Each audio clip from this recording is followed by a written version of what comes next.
Most people think rejection ends the story. It doesn't. For him, that is often when the story he told himself about you starts to fall apart. And for you, that may be difficult to believe right now because you are not sitting there feeling powerful. You are sitting there replaying that exact phrase he used and trying to decide whether you misunderstood. He said he was not ready. He said he needed space. He said he was confused.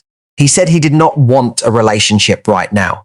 And some part of you is still at that table, still in that car, still staring at that last message, wondering if there was another version of you that could have changed the outcome.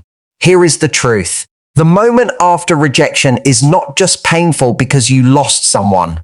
It is painful because your mind immediately puts you on trial.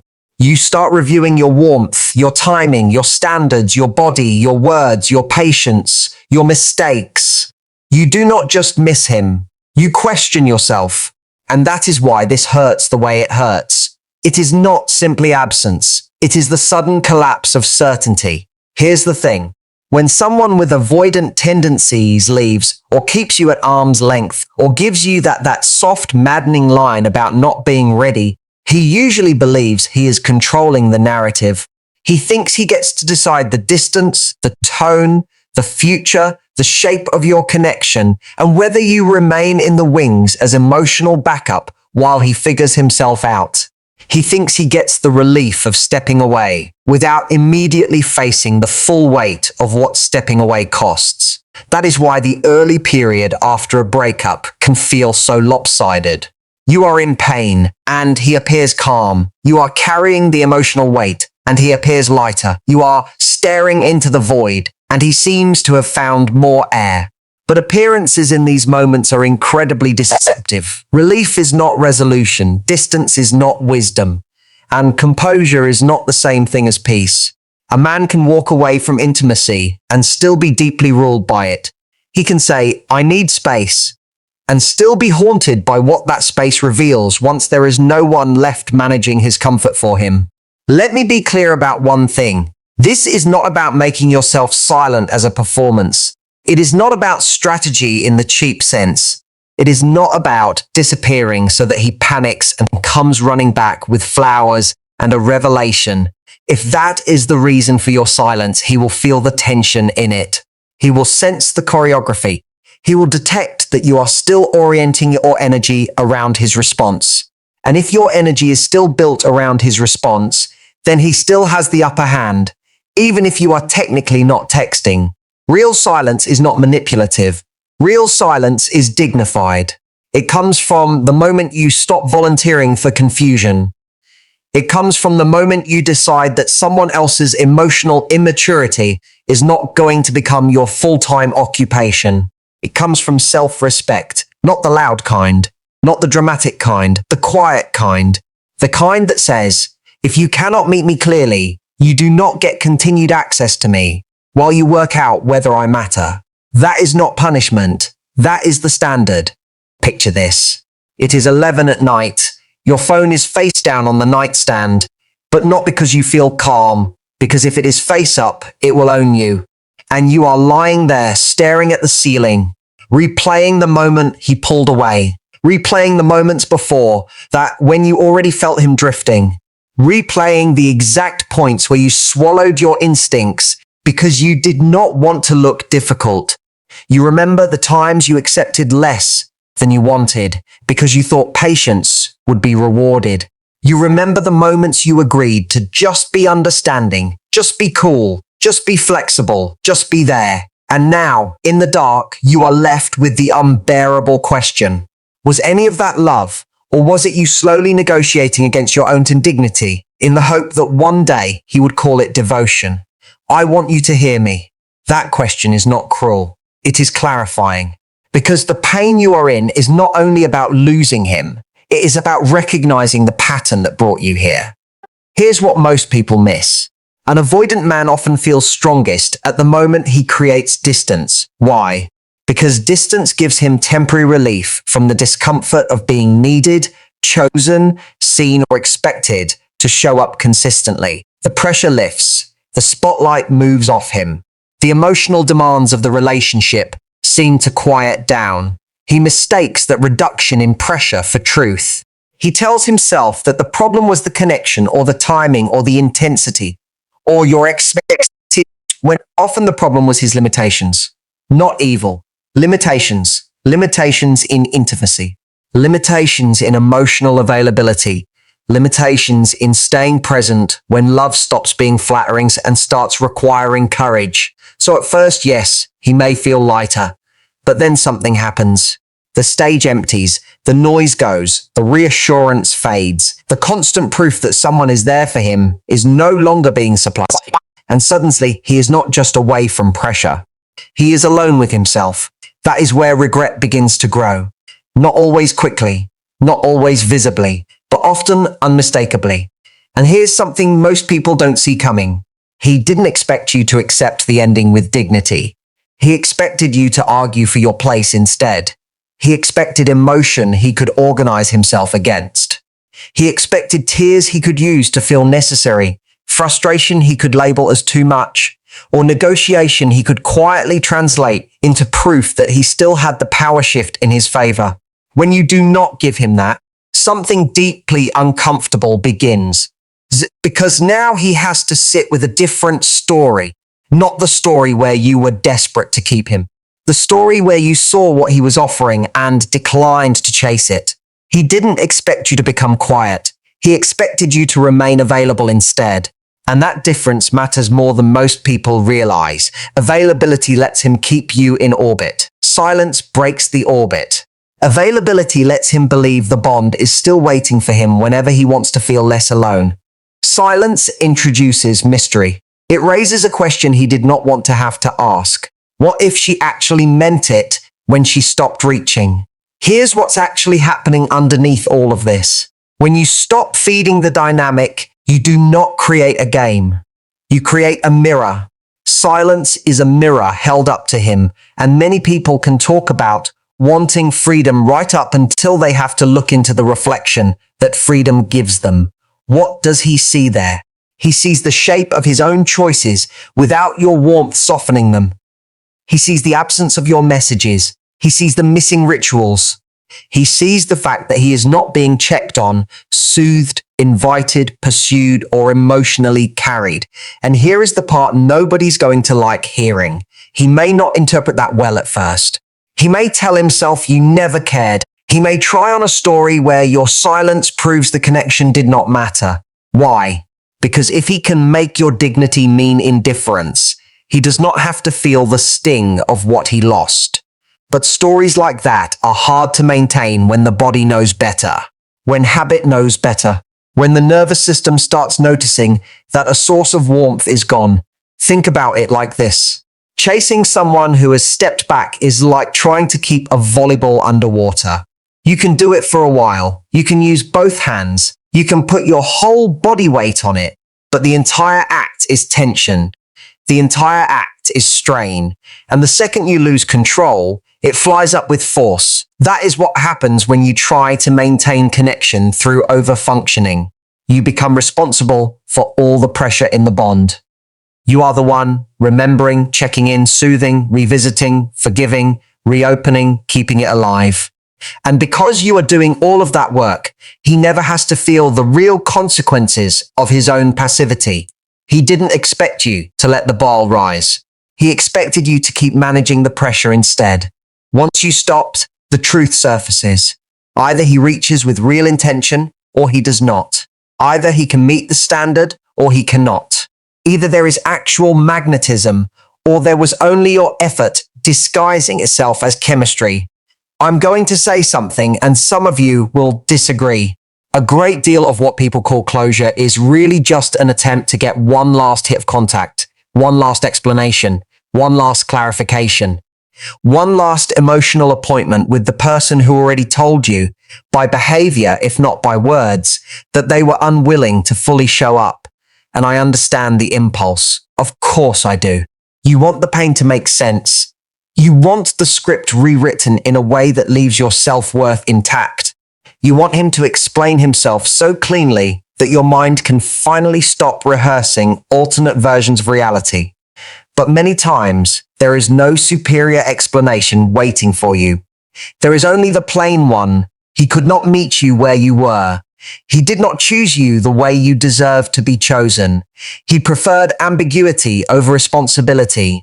And when you keep going back for closure from someone committed to ambiguity, you usually get more ambiguity, not peace, more pattern, more choreography, more emotional debt.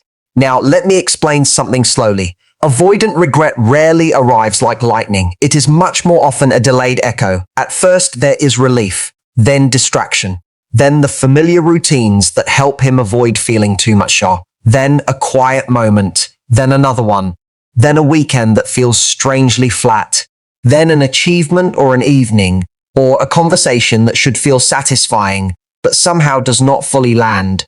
Then memory starts sneaking in through side doors, not always as romance, sometimes as texture.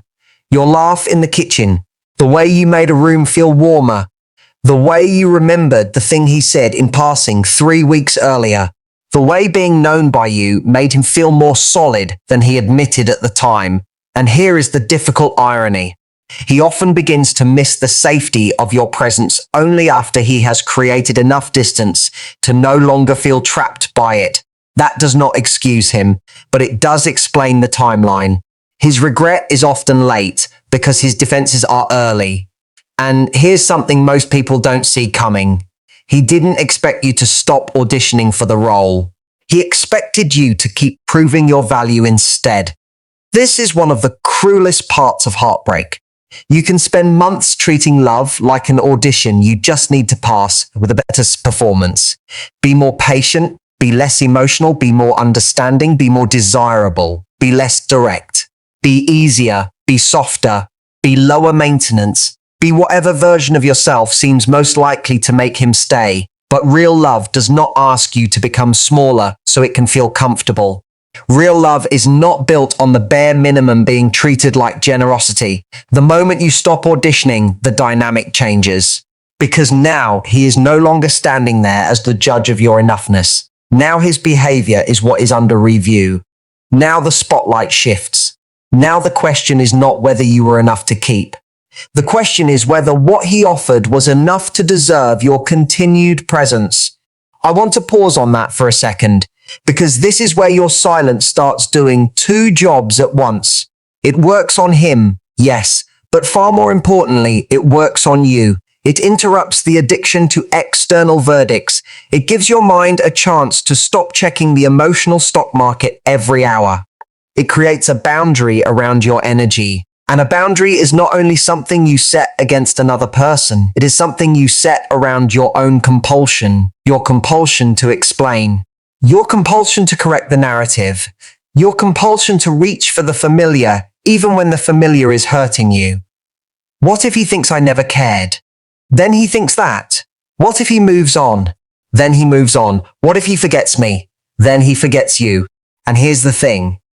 If the only thing keeping someone emotionally connected to you is your continued labor, then you were never being loved in the way you needed to be loved. You were being maintained by your own overextensions. Silence reveals that, sometimes brutally, but beautifully too. Let me be clear about something. The regret timeline people obsess over is often really a longing for moral balance. You want to know when it finally hits him because some part of you wants proof that your pain was not invisible. You want to know there is a reckoning. You want to know he does not just walk away untouched while you rebuild from the rubble. And I understand that. There is a human need for symmetry in these moments. But symmetry is not always how healing works. Sometimes the power shift does happen. And yes, he feels the absence, the void, the unsettling quiet where your attention used to be. Sometimes he circles back. Sometimes he reaches out. Sometimes he tries to reopen the door once the loss becomes real. And sometimes he does not. Sometimes the timeline is longer than your longing. Sometimes his regret arrives after your life has already moved beyond the version of you that would have wanted it. That too is a form of justice, not because he suffers, but because you stop needing his suffering to validate your worth. Now, let me walk through this with you one piece at a time.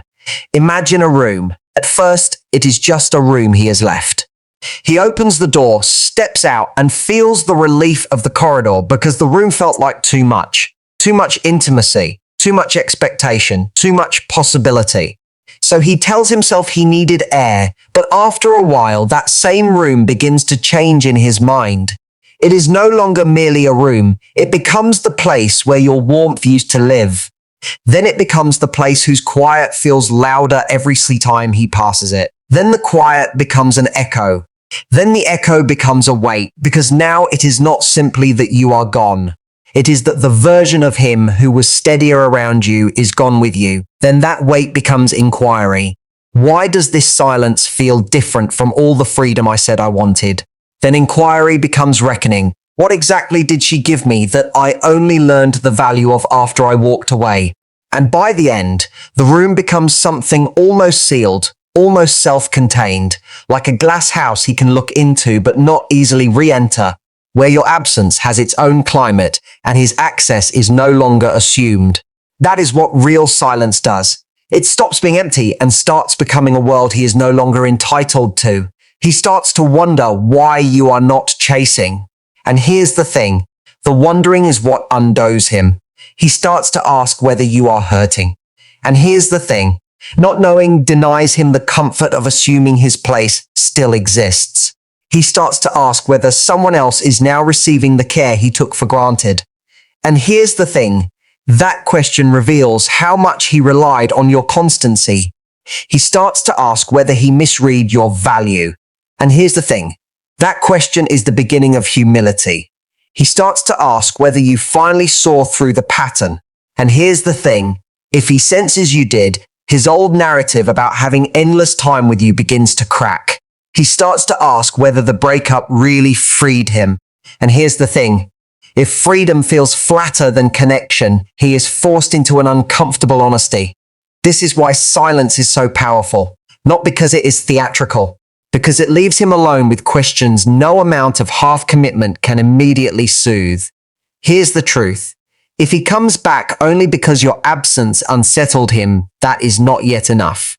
Missing you is not the same as being ready for you.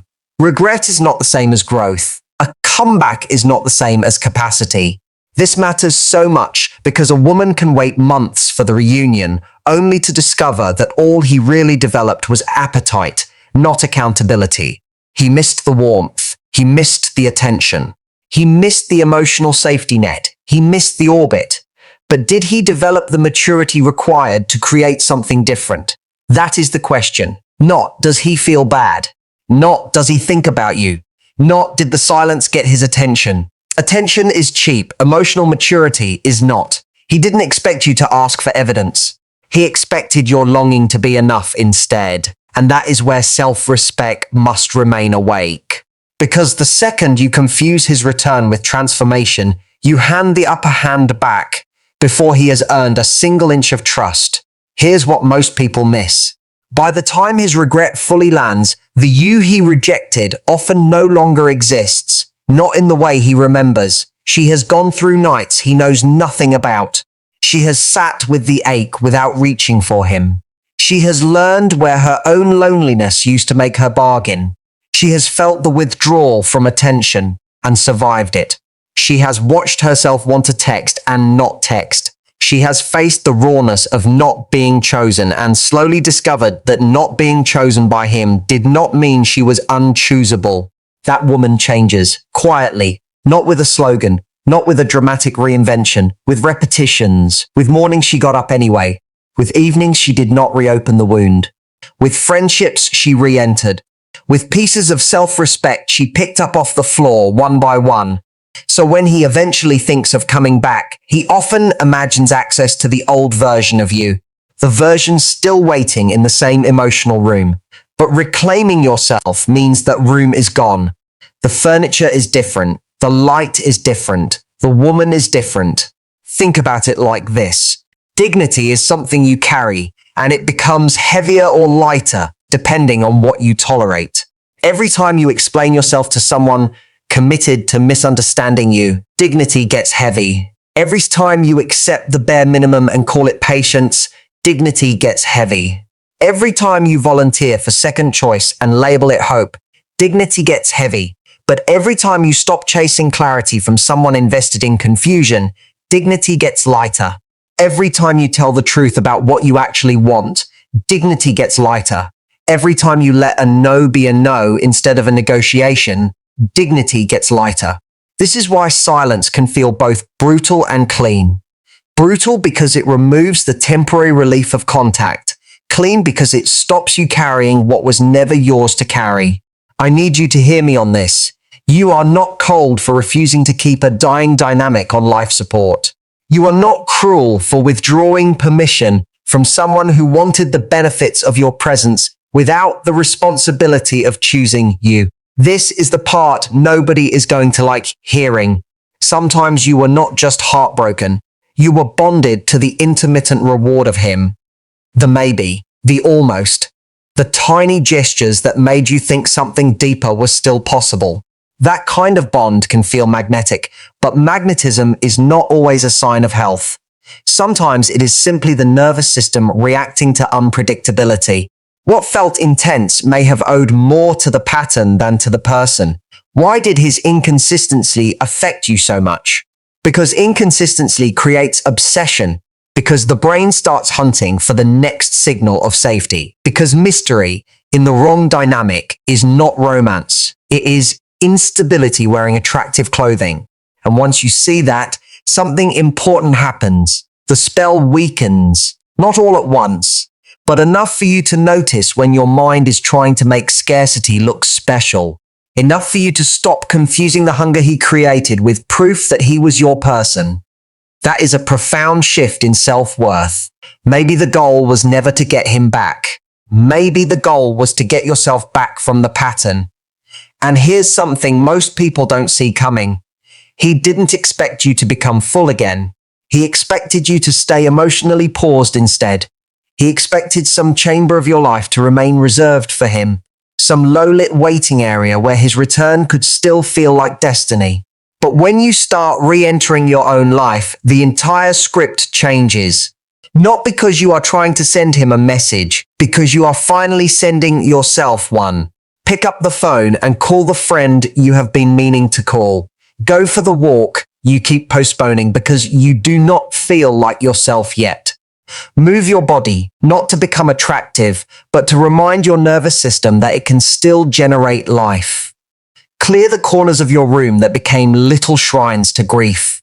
Put structure around your day where heartbreak dissolved it. Make simple meals, or answer the email, return to the class, open the curtains, retie the loose ends. Healing is often less glamorous than people imagine. It is not a sudden power pose. It is self-respect made practical. I'm going to say something, and some of you will resist it. Do not wait at the window for his regret. Let it be his work to feel what he feels, when he feels it, if he feels it. Your life cannot be organized around a hypothetical reckoning in another person. Because even if it comes, you do not control its timing. And even if it comes quickly, you do not control whether it produces growth. What you do control is whether this breakup becomes another chapter in the old narrative where you abandon yourself in order to stay emotionally available to someone else's confusion, or whether this becomes the moment you finally refuse that role. That is the real thesis of all this. Your silence after rejection is not punishment. It is self-respect choosing not to negotiate with ambiguity. Keep that line close, because it will save you from so many false reunions. It will save you from late-night self-betrayals dressed up as compassion. It will save you from mistaking his temporary loneliness for readiness to love well. And here's the thing. If he does come back, you do not have to punish him. You do not have to perform indifference. You do not have to become icy to prove you learned something. You can be warm and boundaried at the same time. You can hear him without handing over your peace. You can let him speak without surrendering the standard. You can ask the quiet adult questions. What has changed? What have you understood about your part in this? Why now? What are you capable of today that you were not capable of then?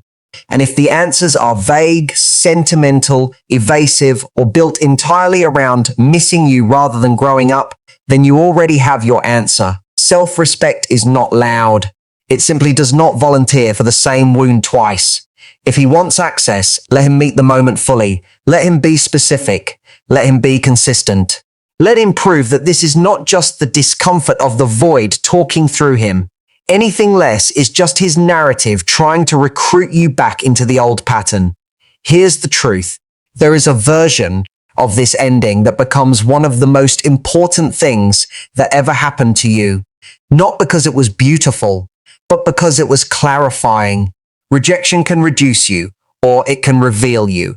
It can make you spend years chasing people who are not ready, or it can teach you to recognize emotional unavailability earlier and walk away cleaner.